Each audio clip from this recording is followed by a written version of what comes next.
โอ้พ่นบ้าแปลงเฮ็ดแล้วบ้าแปลงเฮ็ดแล้วพ่ออันนี้เราพอบ้านพะโล้เราอยู่กองขัวบ้าแปลงเป็นใต้ขัวบ่เห็นมาได้ค่อยไปท่านผู้ชมเลยขัวสูงบ่มีเศร้ามีอย่างเลยไม้กับมะลุกตุกตักมะลุกตุกตักคันเมาเหล้าแล้วเขาขออนุญาตนำท่าเมาเหล้าแล้วพาดแล้วลงนี่ถือว่าเรียบร้อยมีแต่โง่นหินเออเออน้ำกับบุมี ฮะอะไรกะใจเนาะทุกยากซ้ำใดยากซาซ้ำใดกับบ้านบื่นไปท่านผู้ชมฮะตามไปสิเริ่มเข้าบ้านเพิ่นละวิทย์ขัวนี่ก็เริ่มเข้าบ้าน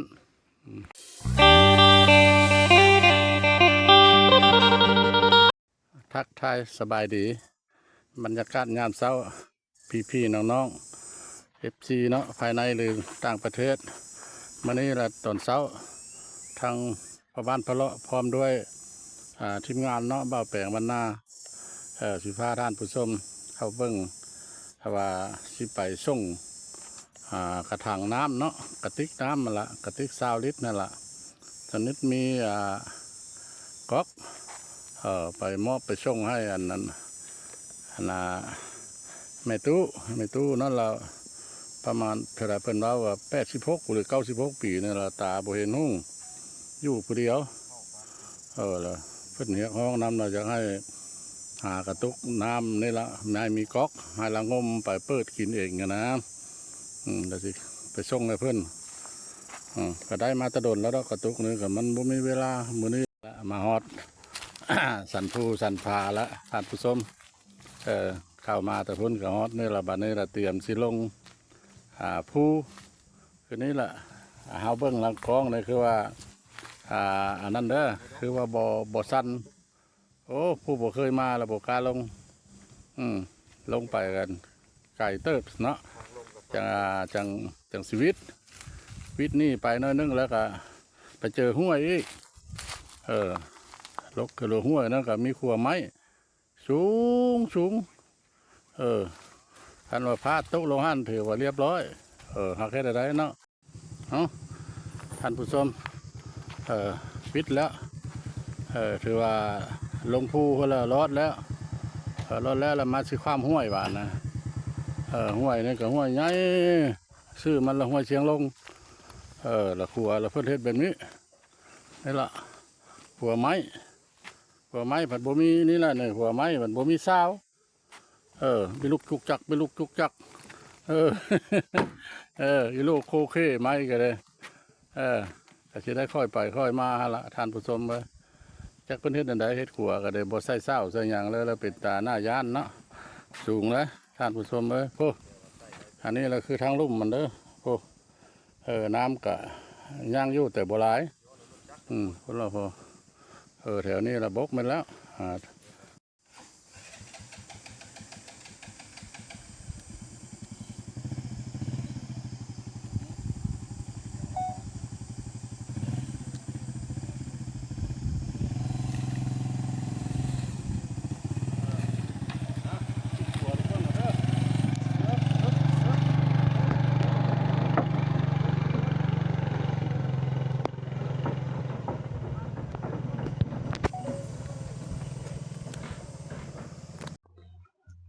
นี่ละเพิ่นพิการทางด้านพิการทางด้านสายตาแต่เพิ่นก็มีหลานน้อยคนนึงเพิ่นไปเล่นเฮือนหมู่เพิ่นนั่นห้องนั่นค่ำเหมือนว่าอยู่ผู้เดียวแล้วก็เลยบ่พบเพิ่นแล้วก็ให้เงินใกล้เงินเคียงเพิ่นนี่ละไปนำมาให้คือเป็นจังซี่ละสภาพของเพิ่นเป็นอันนี้ละท่านผู้ชมเลยเพิ่นก็ได้ใช้หลานน้อยนี่แหละจูงเห็นแล้วก็เป็นหน้าสงสารเนาะท่านผู้ชมเนาะเห็นหน้าสงสารนี่ได้ละเงินทานเพิ่นก็อันนี้ก็บ่แม่นเงินเพิ่นซ้ำเงินน้องสาวน้องสาวล่ะเพิ่นไปทำงานอยู่พุ่นล่ะเพิ่นลำให้มาอยู่เงินเลยค่ะอยู่อันเงินบ่แม่เลี้ยวไปพุ่นอยู่เงินผู้เดียวแล้วนัดค่ำวะโอ้เราไปให้หลานจูงไปพาไปเล่นเงินมู่ โดย โอ้ไปแต่เช้าพุ่นบ่ เขาไม่เช้าเป็นไรแล้วจะหาก็ไปไม่มีนะ โดยเอ่เฮาละอันรับปากเจ้าว่าเอ่อ อันนี้แหละว่า เฮาสิหาอันนั้นตุกน้ำมันก๊อกอันให้เจ้า เฮาได้แล้วเฮาบ่ได้อยู่เฮาไปเฮาขึ้นเหนือพุ่นกับเวียกบ้านการเมืองแน่นี่เด้อนี่เด้อนะเด้อวัดเขาให้ไอ้นุ่งส่งไปแล้วมันเข้าไปหานุ่งส่งไปไอ้มันบังอยู่เมื่อกี้นี่มันบังอยู่ ตัดบ่ออก เขาก็บังไว้ บังเอาแค่พกไว้เลยค่ะพกแล้ว ทุกแล้วอะไรมั่ง นั่นละเด้อเนี่ยบ่ายพวกเนอะไม่ไหม้เลยของค่อยได้ของค่อยยังไม่ไหม้ยังไม่ไหม้เยี่ยมเลยได้เฮาก็คือฮอดอีต้นเจ้าอยู่ ลุกใส่น้ ฮักได้เวียกก็ไปเวียกก็หลายแต่แท้ช่วงนี้สมณำพัดช่างญาท่านใหญ่นี่เพิ่นมาเสียใส่อยู่จบทองเด้อญาท่านใหญ่ดูไตนั่นฮะญาท่านดูไตเด้อแม่นล่ะ ตายถึงกว่า โอ้สิเข้า2 เดือนปลายแล้วนี่สิวันที่25นี่สิได้อันนั้นเพิ่นผงศพเพิ่นนั่นล่ะวันที่25เดือนนี้ล่ะก็ยังอีก10ปลายมื้อเป็นอะไรได้อันละอันนี้ละทางน้ำใส่น้ำแล้วละดีใจอยู่บ่ โอ้ยก็ดีใจเนาะโอ้ย ท้อแต่อยากซ่าหน่อยนึงแล้วเนาะเฮาก็จะสิมามันคือเฮาว่าล่ะเฮายากเวียกเฮาหลายมื้อนี้เราตัดสินใจมาำเสื้อผ้าเลยเอามาตัวนั้นก็แบบ เอาเสื้อผ้าก็ยัง3 เป่าที่เป่าเฮาเอามาแล้วยันยันบ่มีไผเอาเด้อคันเฮามาถามเบิ่งแล้วคันยังสิมีผู้เอาล่ะเทื่อหน้าล่ะกะว่าให้คน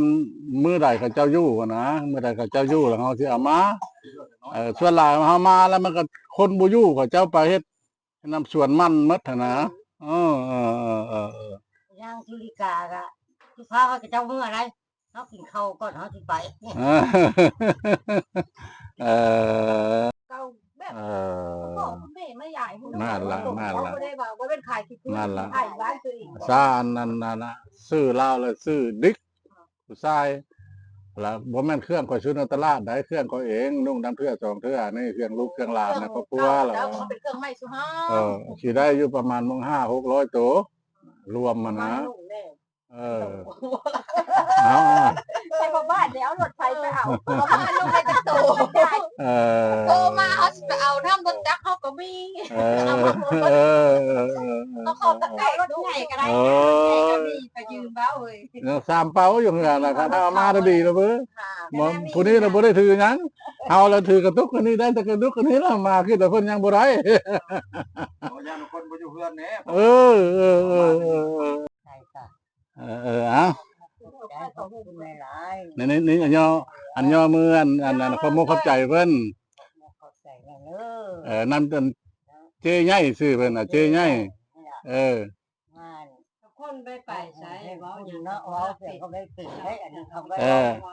อันทั้งลูกทั้งหลานได้พากมาให้ละแม่ได้รับแล้วแล้วเสียงกระดีเพิ่นสงชาติไดแล้วให้เพิ่นอยู่ดีมีแฮงให้มาเด้อ